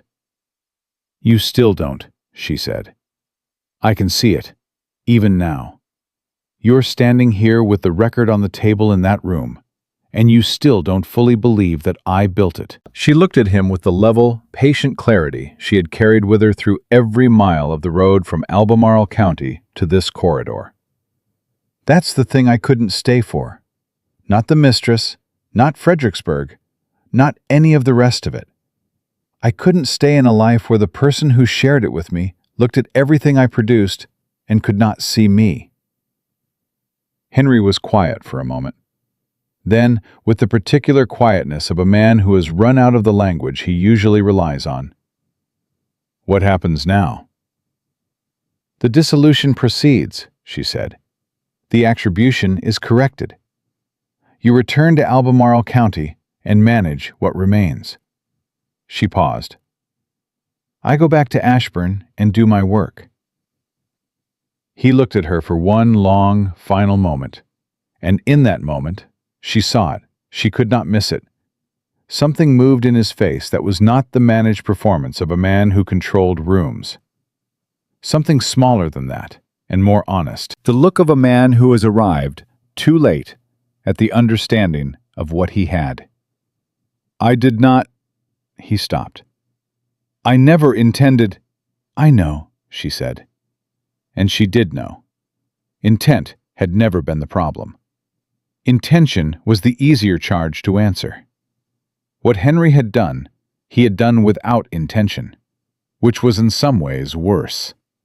The unconscious certainty that what was hers was available to him. The way certain men move through the world, believing that the labor of the women around them is simply part of the atmosphere, as natural and as unownable as air. "Goodbye, Henry," she said. She picked up her satchel. She turned. She walked down the corridor without looking back, and her steps were even, and her breathing was steady. And behind her, Henry Calloway stood in a corridor in Washington, with the ruin of a false reputation and the echo of a voice he had spent 7 years training not to hear. She was back in Ashburn by Saturday. Reeve was at the door when she arrived, which she suspected was not coincidence. "Well," he said, with the barely contained expression of someone who has been exercising significant restraint for several days. "It's done," she said. He exhaled. "Grant sent word ahead. The reattribution is being processed through the War Department. Your name will be on the official record." He said it with the quality of someone delivering news they are genuinely glad to deliver. "All of it. The development, the system, the 1813 application, all of it." She stood in the doorway of the advisory office. All of it. 7 years of work. 6 days in a notebook no larger than her palm, and candles burned down to their ends, and the mind that had kept working in the dark long after the person who should have seen it had fallen asleep. All of it, with her name on it. "Thank you, Mr. Reeve," she said. She went to her desk. She set the satchel down. She sat in the chair, and she pulled the first document from the stack waiting for her. A communication problem from the Northern Field Office, flagged as urgent, the kind of thing that had been sitting unresolved because the right person to resolve it had been in Washington. She picked up her pen. Outside, Ashburn was going about the ordinary business of a Saturday in July. The particular cheerful noise of a town that did not know or care that something significant had been concluded inside one of its offices, that did not know a woman was sitting at a desk with her name finally attached to her own intelligence, finally occupying the full dimensions of her own life. It did not need to know. That was not the point. The point was the work. The point was this desk and this pen and this problem that needed her specific mind to untangle it. This problem that would go into the record under her name and stay there. She pressed the pen to the page. She began. Alice Thornton had spent 7 years being the invisible hand behind a man who could not see her. She had walked out of his house in the dark with her cipher and her courage, and not one single regret. And she had built herself a life from the ground up, with nothing but the truth and the precision to make it legible. And the truth, it turned out, was more than enough. It had always been more than enough. She had simply needed to carry it somewhere, willing to receive it. And she had done that. And now her name was on her work, and her work was real, and her life was hers, completely and irrevocably hers. And no one would ever again put their name on what she built.